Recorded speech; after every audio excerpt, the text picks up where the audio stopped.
Hello, everyone. I am back.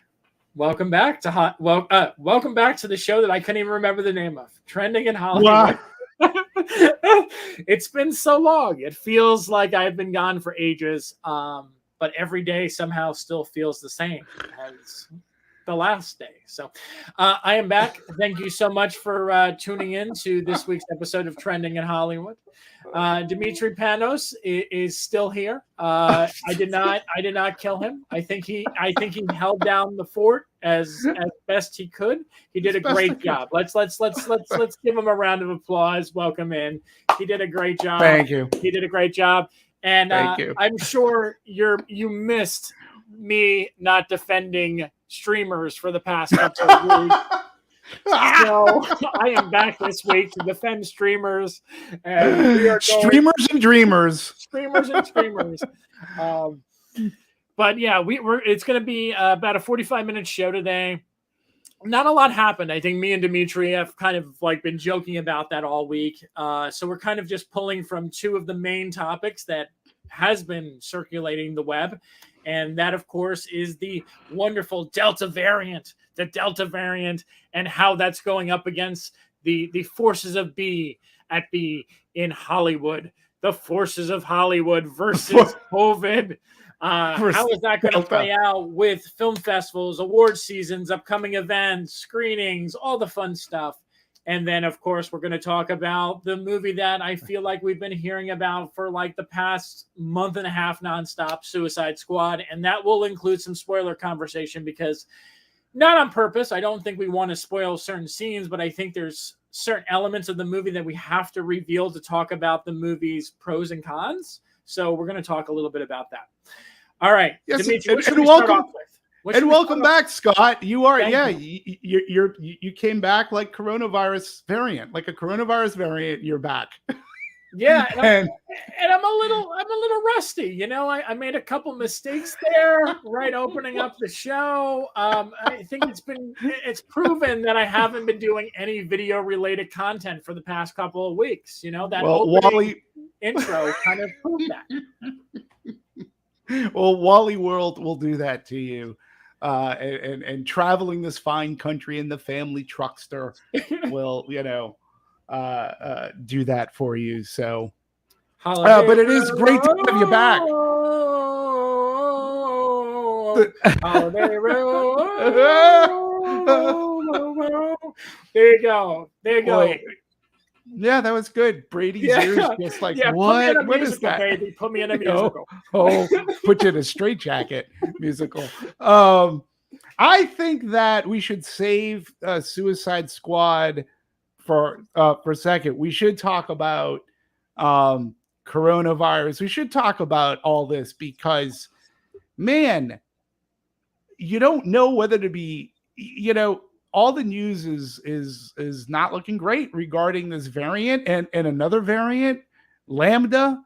And it's not fun. I mean, I've been telling people, I just got used to and comfortable going to the movies. And last night, dude, I got to tell you, I watched Suicide Squad last night at the AMC Century City. I saw it in the Dolby Theater. It was pretty much sold out with the exception of the rows closest to the screen. And man, oh Manischewitz, even though to AMC employee credit, so I will give a shout out, the person who was checking your phone for your tickets, I saw her more than one time. You need to put your mask up above your nose. You need to wear a mask. I was like, wow, that's great. She should be commended. But man, once inside that packed theater, no masks. And in fact, I was telling you before showtime, I had a couple next to me that felt it appropriate to bring their two dogs in, recline their chairs, take off their shoes, have their stinky bare feet up on the thing with their two dogs and a blanket. They thought they were in their living room. And I was like, yeah, no. No, this is not the movie going experience. Like, leave your dogs at home. I'm sorry. You know, it's funny. because I will tell you that my wife did not get to see Jungle Cruise. So we went to see that last weekend I think we went on a Sunday night. And very similar experience to yours is that while the theater was pretty empty, the people who were there sort of just made the theater like it was their living room. People getting up, kind of like walking in the theater. Oh, look at that scene. Oh yeah, that's a good scene. Blah blah blah. Let me go to the bathroom. I gotta go, honey. I'm gonna go bathroom. Tell me what happens when I get back, okay? People texting and talking and kind of like, oh yeah, I knew that was gonna happen. And like, yeah. I mean, I think a year and a half of people watching movies at home, they have forgotten how to behave in a movie theater, and they have now made the movie theater their house. It's just their living room. It's just an extension of their living room. Let's be honest, that was kind of happening already. Yes, it prior, was. like in 2019, especially with the cell phone usage, especially with putting feet up on the chair in front of you, which could be like your head, right? Like there's this living room mentality, but etiquette has gone far out the window. And again, I don't, you just, no, you don't.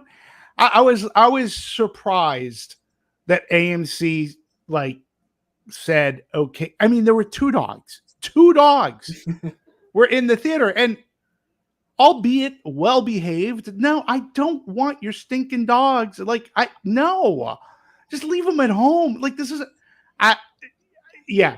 And obviously, Delta variant and whatnot. We've been reading all week how it's been affecting Hollywood. In fact, there have been some film festivals that have canceled or postponed.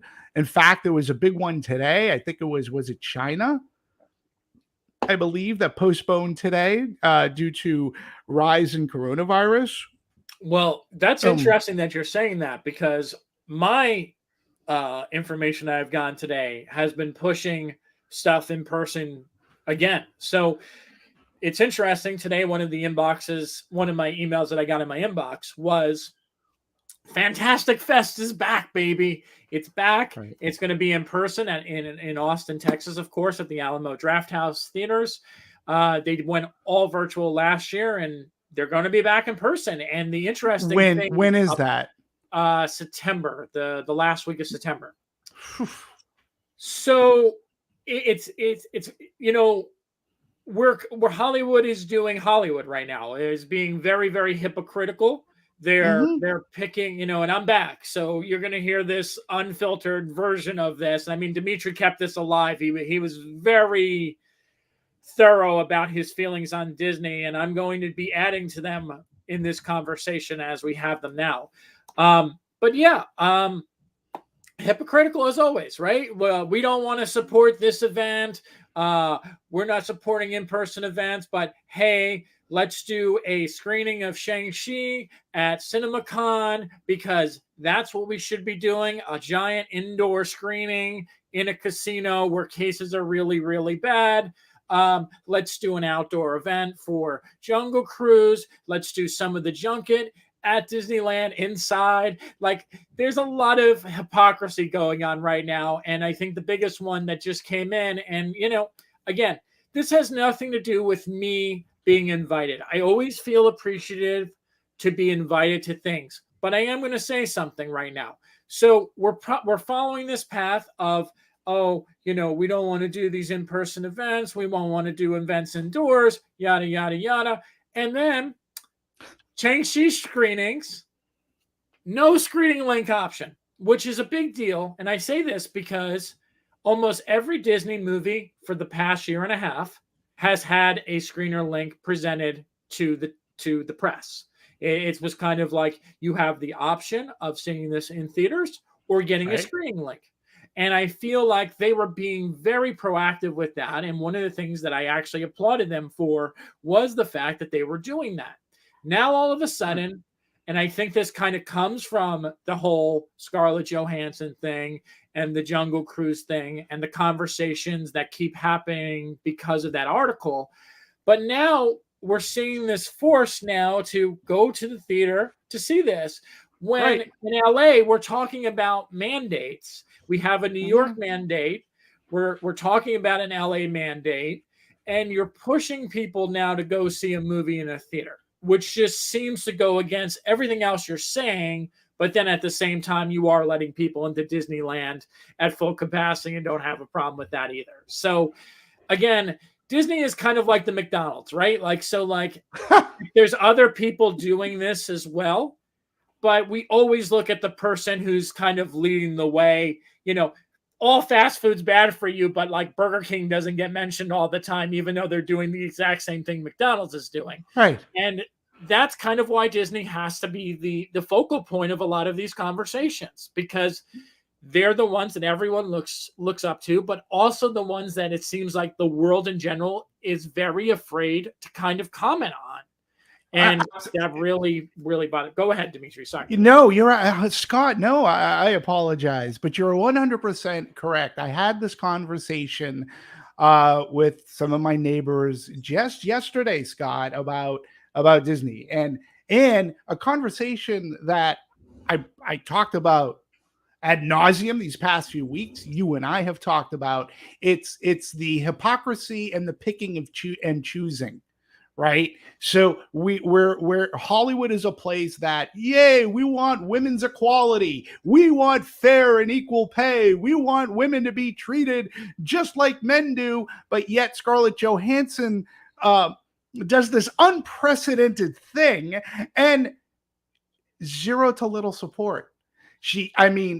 The woman worked on 9 movies for Marvel. You think somebody like Robert Downey Jr. or Chris Evans or somebody might come to her defense? Nope. Instead, Dave Bautista. See, guys, you should have made a Drax movie, right?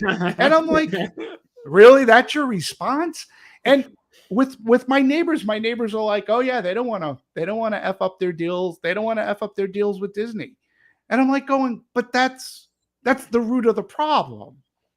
Like, she does something bold and really unprecedented, and she's not getting this support. It's not even necessarily for women. I know that Time's Up came out.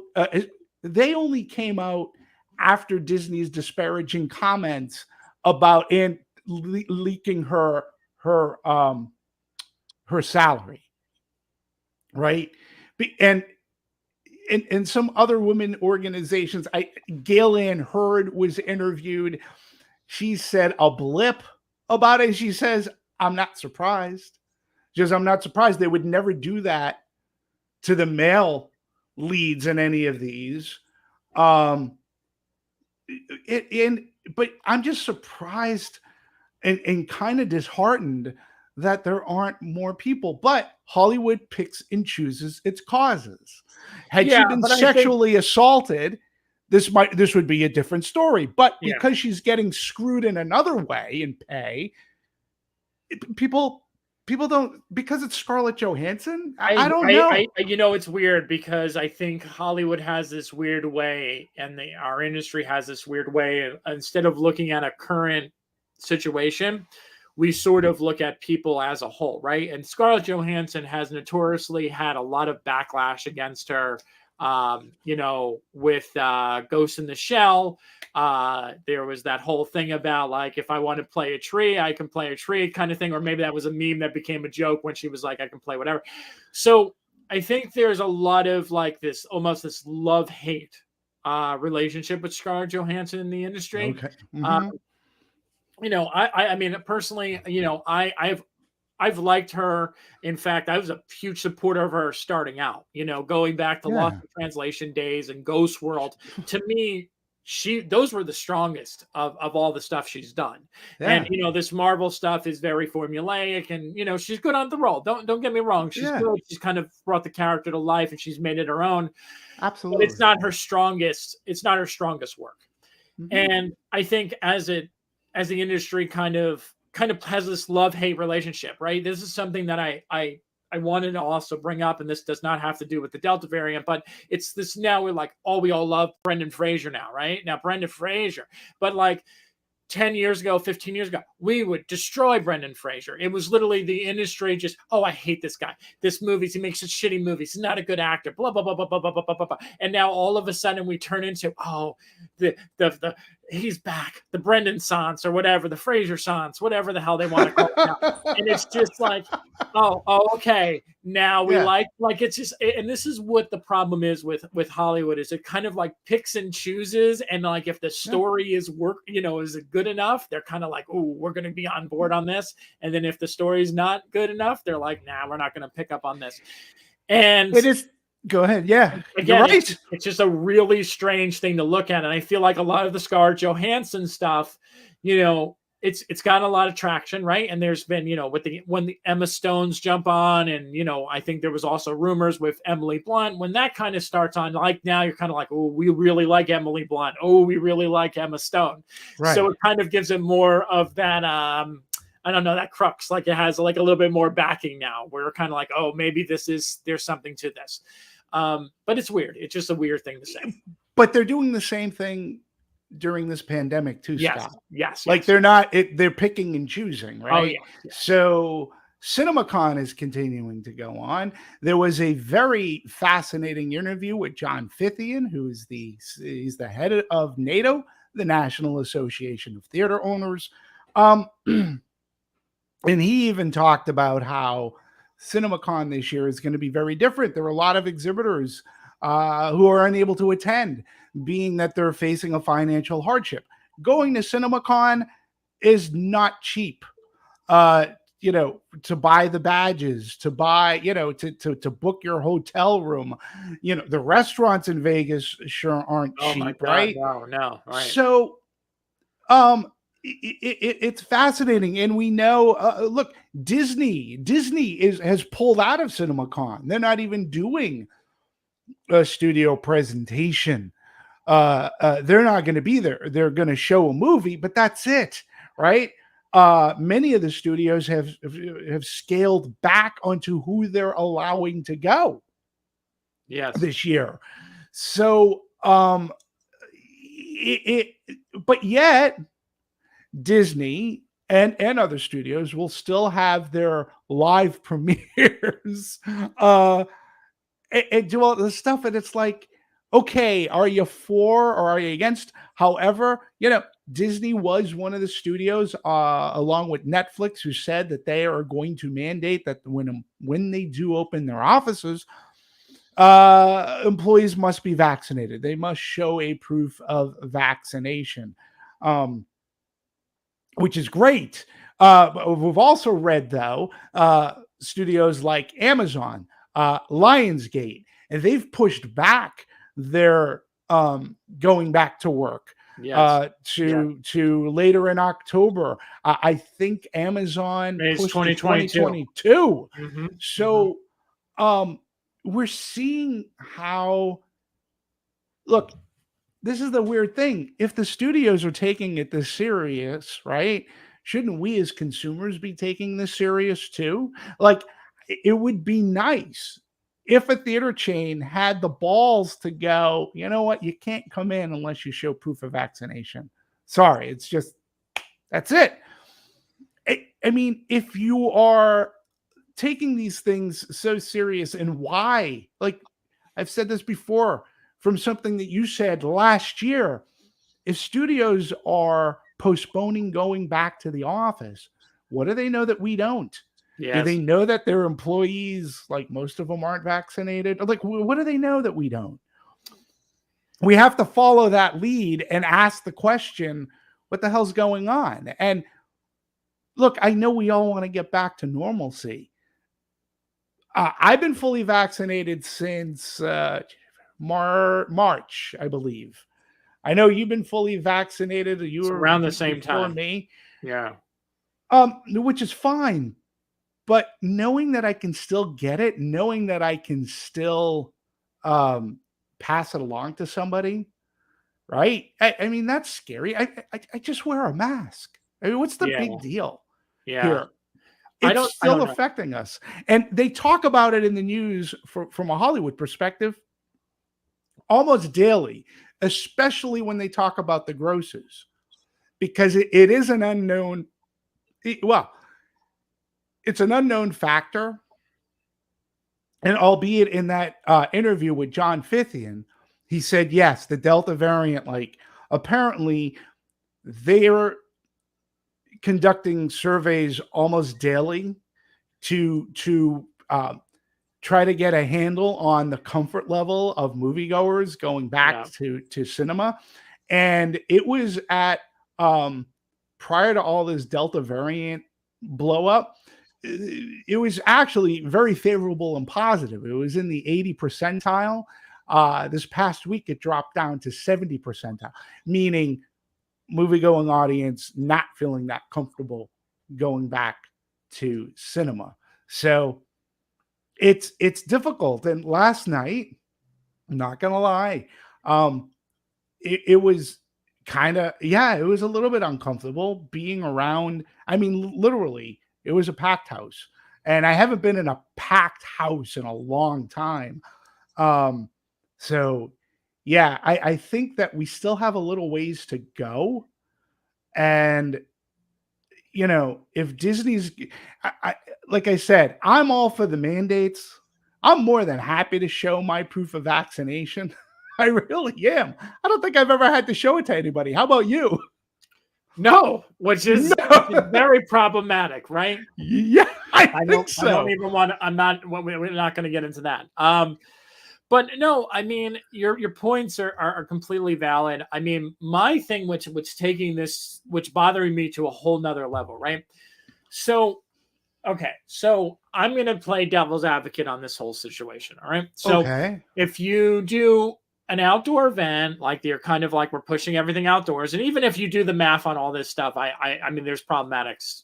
There's problem with everything, and it's all problematic. But we'll play the most safety route as possible. Okay. So we do a small premiere of 200 to 300 people.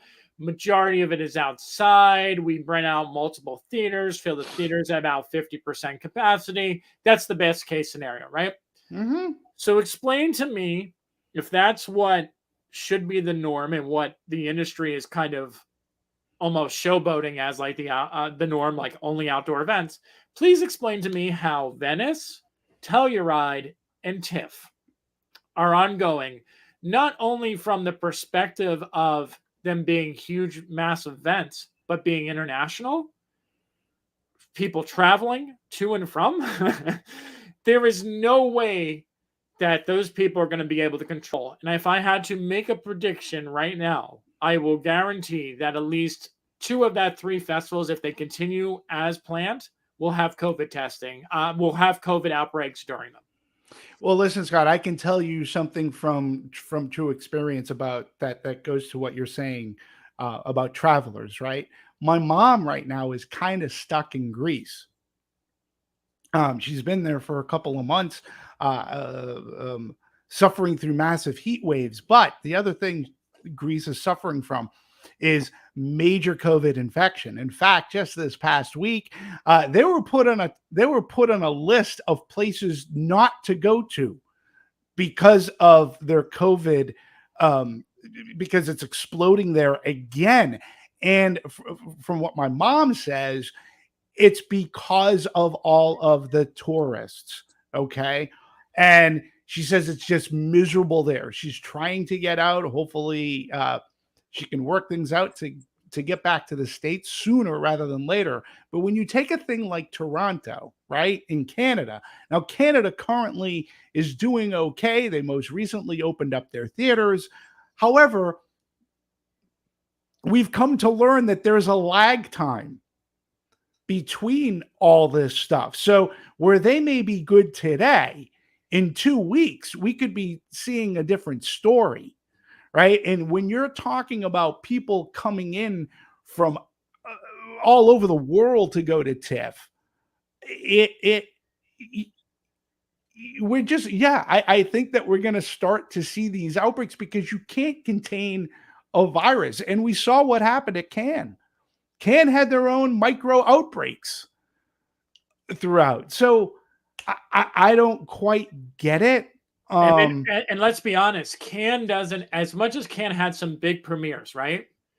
Look at Venice lineup. Look at how many movies are going to Venice. Oh, it's And crazy. the cast of what's going there and support. Now, again, I might be wrong. Maybe they're not gonna send anyone, but I highly, highly doubt that. What's the point of having a premiere at internationally if you're not going to send talent to be there in attendance? It makes no sense. It's not going to help build the reviews. Don't sell this to the general public, right? The pictures of, here's Robert De Niro on the carpet with, whoever else is there. That's what sells it to a general audience. So I don't know. I mean, to me, it's very bizarre. And I'm talking more now as an insider from this because obviously we have a small event that we're doing, and we were told that we need to move it outdoors. So I went from an indoor venue to do a fully outdoor event. Everything about it is outdoors, and when you do something outdoors, it basically costs more money because you don't have anything available. So there's no screen available, there's no sound available, there's nothing. So production cost goes up. You have to kind of put up tents, you have to put up staging, you have to do all this stuff. But testing, all that fun stuff. So you're adding all this, and then you kind of like look at this and you're seeing them request this, and yet they still have like this sort of, and again, I'm not saying that this organization is the Emmys or the Academy or anything like that, but small event, doing everything that you asked for, putting every precaution, requiring proof of vaccination, requiring negative COVID tests, having testing on site. And still there's pushback. So my pushback goes to them is saying like, okay, why is this a problem? Yet sending your talent to friggin' Venice isn't, in a grand scheme where they're going to interact with fans who they don't know anything about on the streets. Right. They're going to fly with a bunch of strangers. They're going to be in hotels with a bunch of strangers. They're going to be in a movie theater with a bunch of strangers in a foreign country. I mean, to me, you just got to figure out. You got to pick one. Like, you're either going to say, like, we're not going to do anything, or everything's got to be outdoors, or like this and that. This pick and choosing makes no sense. And to your point earlier, and I think this is the most important thing, like, screw all industry stuff. What is the message you're telling audiences, right? You're basically saying, we're going to cancel this event. We're going to do this. We're not going to attend this. We're not going to do this. But hey, go to the movies. Go to the movies. Support this. Go to our theme parks. Go to do any of this. Who cares? Who cares? Just keep supporting us. Keep supporting us. And that, to me, is the biggest issue, is that you either got to practice what you preach, or you just shut up and let things happen as they do. Yeah.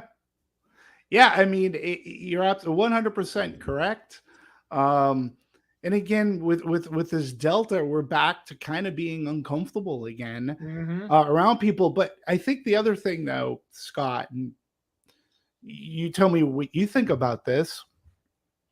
So when COVID hit before and we were locked down for such a long time, when things started to open up again, there was still some trepidation. I still felt some trepidation going out, right? But I still had the feeling, maybe it was a false sense of security, but I still had the feeling that places like restaurants and even like places like Costco or things were taking measures to ensure some semblance of safety, social distancing, the way that they fill their tables at a restaurant, had them spread apart.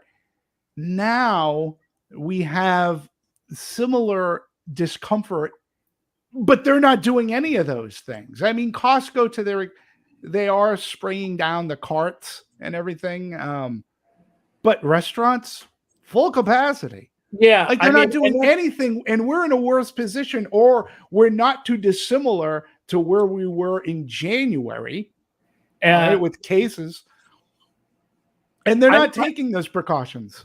Before we move on to the Suicide Squad thing, I mean, this is a good important thing that you brought up. Like, I actually feel kind of different than you do in this topic at this point, and maybe it's because I went on a vacation and I was like with family, and I kind of saw like how the rest of the world is kind of interacting with this. So not to take up too much time, but like we went up north to Northern California, and then we went down to Southern California. We went to Legoland. We went to like Bear Creek or Bear Lake, whatever the heck it's called. And we were in these different areas. And honestly, I got to tell you, like less than 20% of people were wearing masks. I would probably say it was about 10%. Everyone was just living life. And it was sort of weird because I would be in a theme park and I would be going on rides with my nieces. And then all of a sudden, like I would look at my phone and I would get an email about like the HCA TV Awards. And someone like, what are you doing about COVID protocols? And then I would look up and I would like kind of look at the world around me and I would say, this is so weird right now. Like, this is so weird because like here, it just feels like everything's normal. And then I looked down on my phone and then like this Hollywood has like this different kind of like viewpoint of like what's going on. And I think we've seen this happen on social media. We've seen this happen in the world, right? There's a lot of people right now, and I'm going to be honest, I'm one of them because I feel like I did my vaccinations and I feel like I did all the necessary steps. I'm not as fearful as a lot of people are now. And I understand that now we're sort of seeing the number of people who were vaccinated getting COVID, and that number continuously goes up. So maybe I'll start feeling a little bit more fearful, but I don't know. I feel like until those cases go up and there's like a lot of stuff where like those are having serious side effects, I'm not as fearful. That being said, I'm 100% with you. I am not comfortable with people being at 100% capacity. And that's one thing that I'll give Legoland credit for is that unlike a Disneyland where they're just letting people in droves, Legoland has this policy where they limit the amount of people that come in a day. So like, I think it was like 8,000 people that came in. I don't even want to know what the number is of people that go to Disneyland on a regular basis in the last couple of weeks. But to me, there's a lot going on, and I think there's going to be a lot of pushback if like they try to shut things down and whatnot. But at the end of the day, I don't know how people feel, but I do feel like if you're doing the right thing, you sort of just have to take life for what it is. You can't live in fear all the time, and you can't let those assholes, and pardon my French, who refuse to do what is better for the greater good, control you.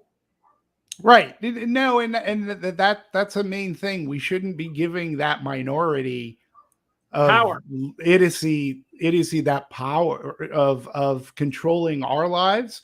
And I get it, but see, you said something that was really, I think, on the nose, like about Legoland, that they truly are limiting it. And because you and I talked about this, because I was extraordinarily curious, being one who went to Disney in May, and I think you went like a few weeks after I did. Yeah.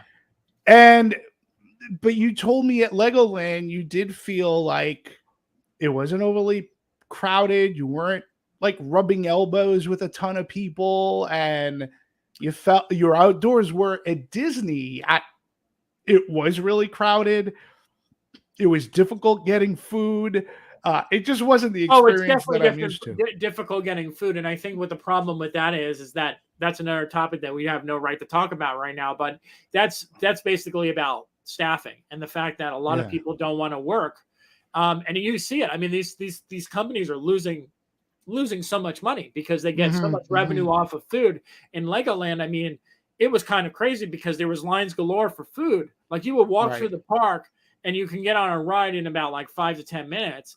But then all of a sudden you would go like to get like apple fries and the line would be like 20 minutes long because of the fact that like that was one of the only places selling snacks that was open. And we saw that consistently everywhere we went. When we went up to restaurants up north, it was kind of like notes on the door. Sorry, we are very understaffed. Hey, it's going to be slow.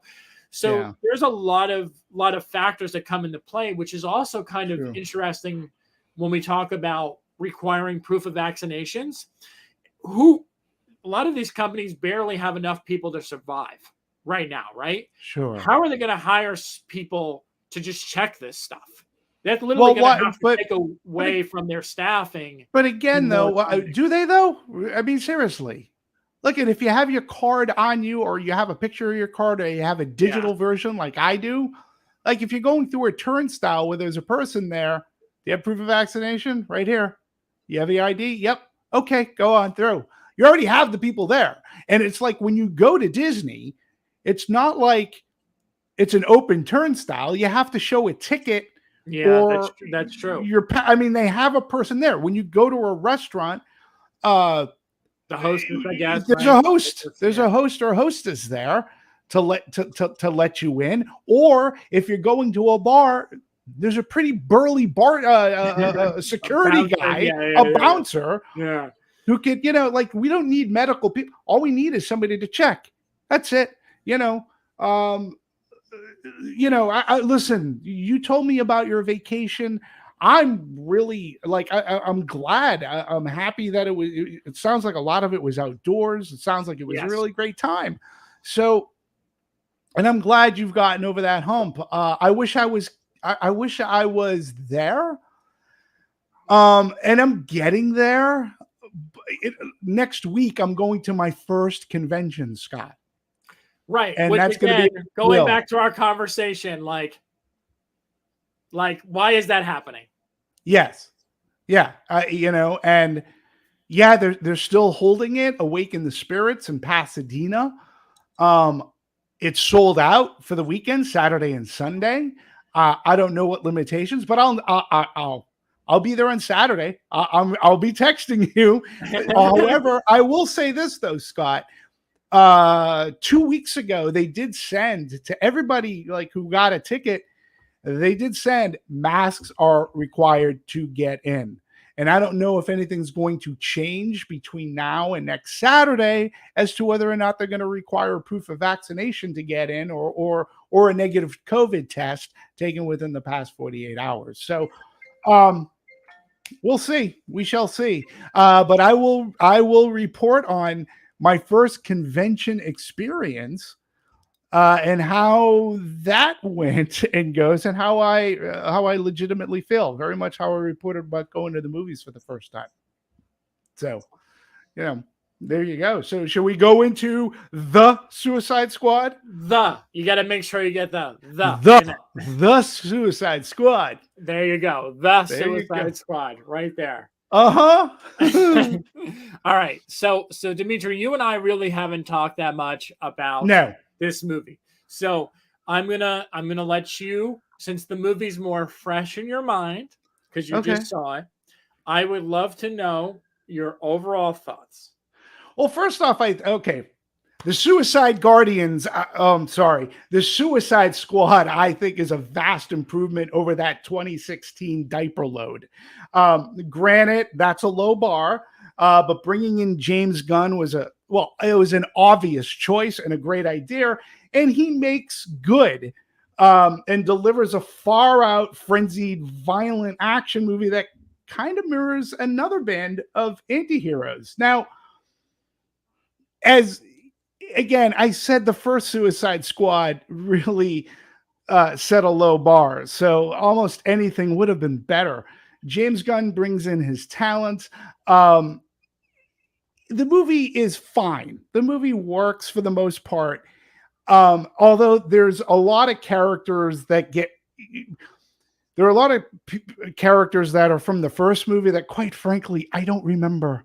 I saw the first movie once, and it was so awful that I don't remember any of the set pieces. I don't remember. I know Jared Leto was the Joker, and Margot Robbie was the best thing to talk about the original Suicide Squad. And you know what, Scott? The same holds true here. We have some new additions to the team, Idris Elba being one, and he's really good. There's a new find, this Daniela Melchior. Is that how you pronounce her name? She plays Ratcatcher 2.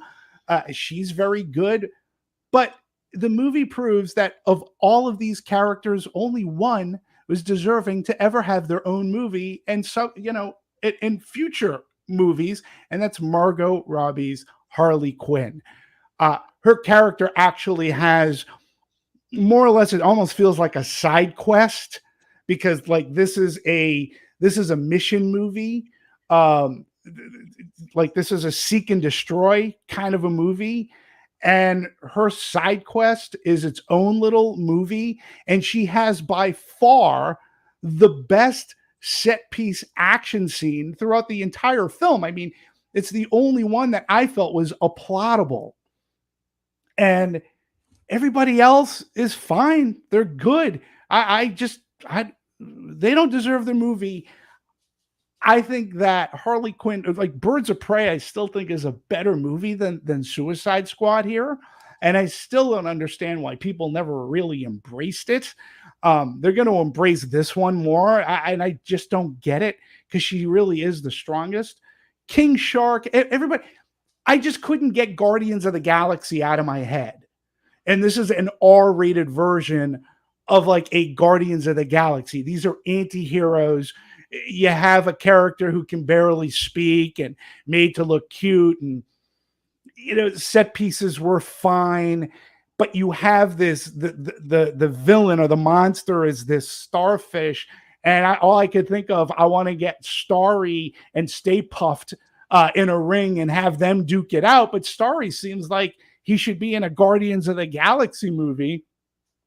The rest of the characters who come and go, it took a long time to get to the core group of people.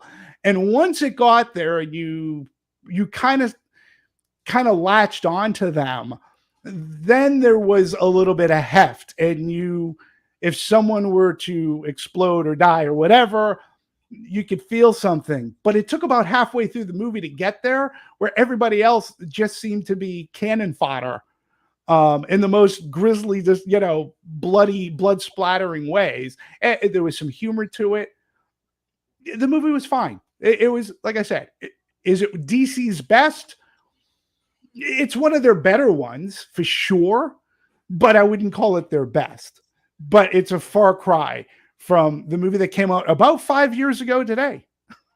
David Ayer's Suicide Squad. Yeah. So I want to actually, this is Yash has been very, very, very, it's apparently a very, very big fan of Suicide Squad. And there's a filter all the MCU movies have that hold them back. DC just lets their movies be unleashed for what they are, good or bad, depending on the viewer's preference.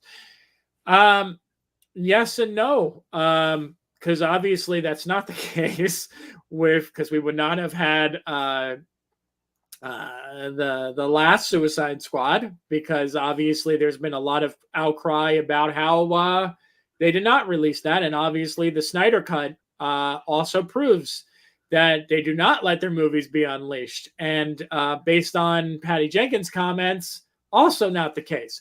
So I'm not trying to bash Yash. You know me. I think I've been very, very transparent every single time we've talked about a DC movie on this show versus a Marvel movie. I am normally more on board with a DC film than a Marvel movie. But in this case scenario, I am going to say that Guardians of the Galaxy is a better movie than Suicide Squad.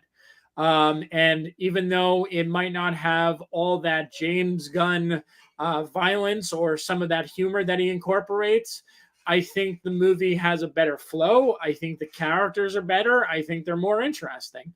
I enjoyed the last 2/3 of this movie more than I enjoyed the first 1/3 of the movie. I think me too. The first part of this movie is very jarring and almost feels like disconnected, like it's a different movie. It's very mean-spirited in the opening. I actually got up and kind of wondered if like they started the movie. Like if it was like, did I miss something in the beginning? Did they start the movie from the very beginning? Because I was almost confused by what was going on. And then I kind of let the movie wash over me. And honestly, to echo Demetri, I mean, I felt the exact same thing that he felt. I feel like James Gunn's style is there. The movie plays to his strength. It is very much a James Gunn movie. It's over the top. It's violent. It's bloody. The jokes don't always necessarily land for me. I actually found some of them like cringeworthy and eye rolling. I think the movie suffers from this just being completely honest. I think the movie thinks it's so much funnier than it really is. And again, one person's opinion. That's my opinion. I know other people, oh, it's so funny. Maybe it's just not my kind of humor, but to me, it tries too hard. And I heard a lot of people kind of echo this, we're kind of being drowned out by all the praise, but there are people who actually do feel like this movie is not as funny as many suggest it would be. I also don't think that this movie is the godfather of DC movies. I mean, when you look at a movie like a Shazam or a Wonder Woman or a Birds of Prey, I think these are clearly much better movies. I also think that Zack Snyder's cut of Justice League is a better movie. It's kind of a mid-tier. Is it better than the last Suicide Squad movie? Sure, but that's like bottom of the barrel DC universe. And I mean, I don't know if that's David Ayer's fault or if it's Warner Brothers' fault or whatever. I mean, who knows if one day we'll ever see that cut. But to me, is it a step above Wonder Woman 1984? Yeah, it's a step above Wonder Woman 1984. That's for sure. But I don't see these greatest DC movies. I'm even getting confused. But yeah, I don't know. It feels very reminiscent. I know you said, Yash, that you feel it's a disservice to say that this kind of feels like Guardians, but it's kind of hard not to, because like you feel like it's just an R-rated version, and it's like you said, it's the anti-heroes, it's the outcasts, it's the weirdos, and like Polka Dot Man feels like something that's totally from Guardians of the Galaxy. And I know it's a DC character, but it's just, I don't know. Like, there's a lot of parallels, and if like you were really doing side by side comparison, I know it's not fair to be like, what's a better movie? Is Guardians better? But like they're very similar, and the fact that they have the same director and some of the same vision, I feel kind of tie into that. Demetri.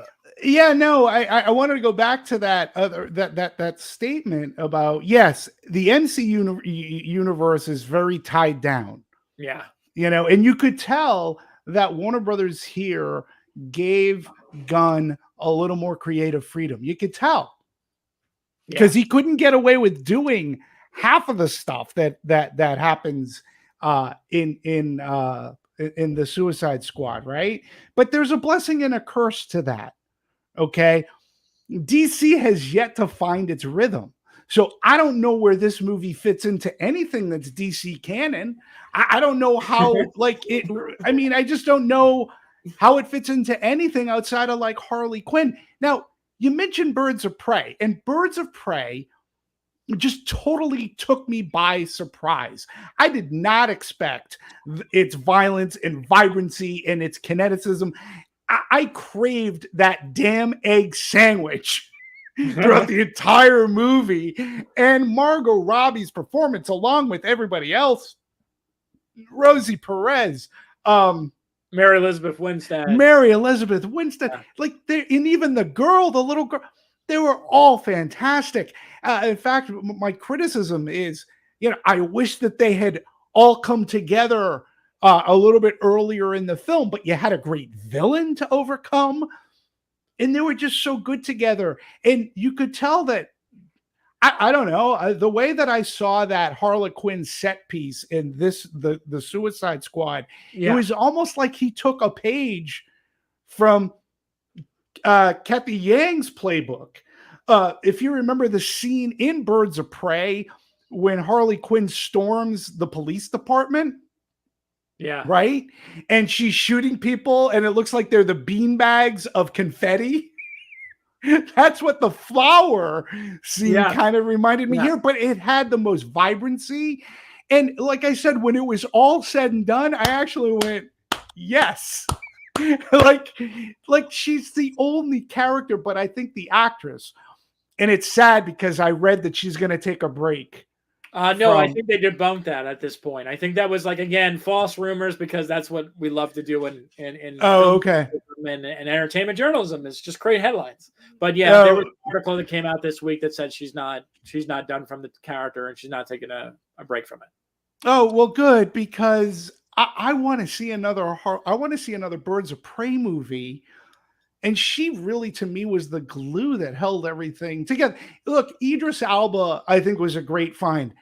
I can't even remember Will Smith's performance from the first movie. I have to be honest with you. Yeah. Idris Elba is a fantastic actor because he could be in a movie like this, and he still holds like a great reserve, and he means it. Like you feel there's a heart to his performance, and yet at the same time he can play action really good. The new people, the new characters, once we got to them, like you kind of go, oh, okay. And to your point about Polka Dot Man, there was a great line of the Polka Dot Man. What do you throw polka dots at people? And later in the movie, it's like, wow, you really do throw polka dots at people. Like, that's his superpower. And that's where James Gunn excels in bringing these characters to light. And again, he was given free reign. He far more creative freedom than pretty much anyone else, right? I mean, it's like they gave James Gunn free reign to do whatever he wanted, because again, they have this long history with them. And I think because of James Gunn's relationship with Disney when he was first hired for this, I think it was also kind of like, we're going to let you do what you want to do. And I think that's an interesting thing. I feel like they have this weird thing that they have to overcome at Warner Brothers, where they have to stop toying with the creative aspect of artists. And we've seen, I mean, Kathy Ann came out about it too, right? Like, she also said that they mess with her vision of what Birds of Prey, what she wanted Birds of Prey to be. She doesn't, I don't know if she feels unhappy with the final product or not. It's kind of hard to know. They never really did a follow-up like that. But you didn't hear this about James Gunn. You didn't hear this about James Wan. And clearly, when you watch those two movies, you see their fingerprints all over it. You see they're full. Like, this is James Wan doing whatever James Wan wants. Just like with this movie, this is James Gunn doing whatever. So they apparently like James. I guess that's the name. If you're James, you're good to go. You're good to go. But each movie also feels a little bloated. Yeah. Because of that, I think. So I know it feels very Tarantino-esque, where it's just kind of like, here we are, we let the director do whatever they want, and there's no kind of cut back. Which, to Yash's point about Zack Snyder's vision of Batman versus Superman, yes, but if you saw the extended cut, it's a much better movie than the one that came out in theaters. So there's kind of have to play a little bit of a devil's advocate with that. I don't know. You do. And I noticed that Nestor was online, and he brought up a topic that I know you can't wait to talk about, because you have an opinion on this. What do you guys think about Peacemaker? To me, he was a much disappointing character, and really like John Cena. Some people say he is hilarious and can't wait for his series. I don't get it. Wait, Scott, did you write that for Nestor? Nestor, like, what? I'm going to let you run with this one, Scott, because I know you're such a big John Cena fan. Oh, God. Yeah, okay. No, I mean, totally out of place. I mean, it's just John Cena, when we talk about comedy not working, I mean, I think it's John Cena that really takes this movie down a lot. Because it's just like, he's playing John Cena, the same John Cena that we saw in Bumblebee, the same John Cena that we've seen in Blockers. It just feels like this act that he hasn't moved past. And he just feels like he's trying so hard. Like I'm like, love me, like me, I'm funny. And it's just, to me, like, I cringed every time he came on screen. And like, just the conversations about like penises and all this stuff that kind of happened I'm like, why so infantile? Why? Like, why? And I mean, I agree with Nestor. It's just, he did the thing with Blockers. I know that was a big breakout performance for him. And I like that movie, by the way. And I know you like that movie. I was not a fan of that movie, and I understand. And it's okay for me to disagree with everyone and whatnot. I'm fine with that. I don't have to say comedy is so subjective. But John Cena just has not advanced as an actor. He just hasn't. It's literally the same character over and over again. And why he's getting a series is just beyond me. He has that show with Nicole Byer on TBS, Wipeout or whatever. It's okay. Another, like, it's just like him doing the same thing. It's like, oh my God, please, please, please. I just want to see range, and I don't get it. And I feel like he was the weakest link of this movie. Yeah, I don't understand why he's getting a show either. I don't dislike the guy. He's come as much as you do. He's come a long way since the Marine. But the character, again, I don't know. It was fine. It just wasn't as funny. I don't understand why they're making a show about him. I'd rather see the show about. I'd rather see a continued. I would rather see a Ratcatcher show. I would rather see Ratcatcher and Idris Elba's character. I mean, I would rather be a Polka Dot Man freaking series than this. Like, tell me the backstory about why he hates his mom so much. Yeah. I wish I had known more. But again, I wish that when I look at Bloodsport, right? I mean, I would like to see a continuation of Bloodsport and Ratcatcher 2, and maybe even Bloodsport's daughter. Like that scene in prison when his daughter comes to see him was at first uncomfortable, and then it left me scratching my head going, why the F did you even bother to show up? Like, why did you come to visit him? Like, I don't like Bloodsport had a great thing. Like, why did you come here? If you hate me, if you came here just to berate me, like, and then of course they have to, oh, that's my dad. They had the that's my dad moment. Like, oh, that's my, it's like, wait a minute.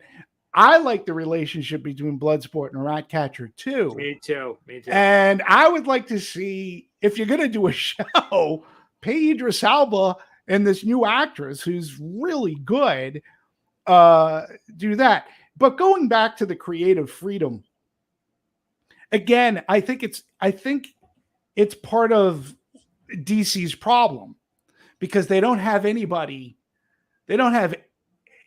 shepherding the material, where MCU, it has to be very tight. And again, that has its drawbacks as well, because they have to stay within the franchise and within the story that they're telling. It's one of my biggest problems with their streaming shows, because they're not going to break norm. The only one that was vaguely like really good was Loki, but that was because I felt it was about something. Yeah. But the other ones couldn't break. You can't break free of what Kevin Feige has in store, and I get that. But I also look at the Suicide Squad as a veiled FU to Disney. Okay? I do. Well, I do too. Let's talk about it, because we know why he was brought to Warner Brothers. We know that whole story. So So now it comes time to write this. So he has a character that can control rats, not unlike a mouse. How many Marvel actors did he bring along with him into the DC universe? Now, you can argue that Taika was in the DC universe for a little while. He was an actor in Green Lantern, so he's already kind of in the DC universe, albeit he won't. I'm sure he's not proud of that. But he brings over Taika. He brings over that guy. He brings over Polka Dot Man, who's an Ant-Man and Wasp. There was another actor. He brings over his brother, of course. Yeah. Michael Rooker. Yeah. He brings him. So he's bringing over the talent that were in his movies or in Marvel movies as well. And, it was like, okay, you got to fire me? All right. Hey, Michael, you want to do a movie? Hey, you from Ant-Man and Wasp, you want to do a movie with me? Hey, you want to? And so it was to me, it was a very veiled. And guess what, Disney? This is going to be my R-rated Guardians of the Galaxy movie. I'm going to have an extraordinarily strong character that can barely talk and mumble sounds, but he'll be a shark instead of a tree. And he'll rip people apart and kill people. Right. And he'll rip people apart, and he'll be a comedic kind of, like, he'll have comedic hand. Yes, that's a hand. Okay. Stuff like that. And it was just really funny to watch. And again, I couldn't, throughout the 2+ hours of the movie, I kept on thinking Guardians of the Galaxy. The one thing that I don't think the movie, another aspect of the movie that I'm critical of, was his use of music in this movie, to where in the Guardians movies, he really picks that music to give you the nostalgic feels, but it's because of Star-Lord. And it adds to the pulse of the movie, where here he tried to capture it, but it doesn't quite work. And I thought the score was a little overbearing at times and loud. So that doesn't quite work here. Everybody else was fine. The movie's fine. It's good. Decent. I think it's mid-tier. I mean, it's mid-tier. At the end of the day, it's not. Would I recommend it? Yes. Did I love it? No. But it's good. It's fine. It's okay. Yeah. And there's nothing, again, me and Demetri have always said this, and I want to remind everyone who's a film critic, it is okay for movies to be okay, fine, good. They don't have to be great, amazing, a masterpiece. They don't have to be a steaming pile of shit either. Like, most movies are fine. Movies. Yeah, and this one could be, it is fine to be okay here. I just don't give it the overpraise. Like, I guess part of it too is I bought into the hype. That's what the problem is. I think you buy into these initial reactions, and like, I'm curious to see what the general public feels about this movie outside of those of us who love film, like those who watch the show. I'm talking about general audiences. I really want to know what that cinema score is going to be. My guess is going to be a B+.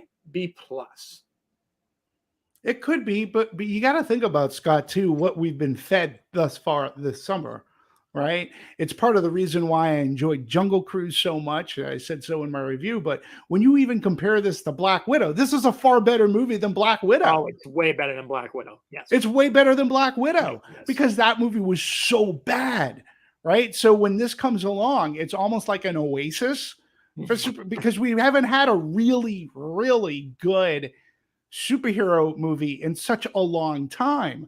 But like I said, it's really, this movie, The Suicide Squad, again, Harley Quinn almost has that side mission. Yeah, she gets captured, and then there's that romantic with the ruler of Corto Maltese, and you actually had the guy who played the main villain, or he played a villain in Quantum of Solace, is here playing, the stereotypical LatAm character with the hat and cigar and whatever. And but she had her own side movie, which I was fine with, because to me, that was the best part of the movie. Like, that set piece was great. When she escapes from that prison cell. Yeah. Like, that was quite amazing. Quite amazing. So. All right, Demetri, gotta wrap it up, unfortunately. Okay. But so you would say, would you say go see it in a theater or an HBO Max it? Oh, no. See it in a theater. You know me. See it in a theater. James Gunn is a good visual director. So yeah, I mean, I saw it in Dolby, and it looked and sounded, it sounded amazing. I swear to God, AMC has butt kickers in their seats, because there were scenes my seat was vibrating. So see it in a theater. See it in a theater. Honestly, I would say see it in a theater too. And honestly, I don't know if I would say full price at like an evening showing. I mean, I would say maybe a matinee is kind of where I would put it. But I definitely say if you're going to see this and you want to appreciate it, see it in a theater, because I think there's enough to it where it elevates the big screen experience. Absolutely. And the set pieces are worth, especially as they build to the end, they are worth seeing cinematically because, again, they have that James Gunn kind of flair to it. So he's given something to the DC universe that people have been trying to infuse, like Kathy Yang and such, and that I think that the DC movie universe needs. So there you go. See it in the theater. Have fun. Be safe. Right. Be safe. Be safe. All right, everyone. We'll be back next Friday at 11 o'clock. Thank you so much for tuning in, and we'll see you then. Bye. Thanks. Bye.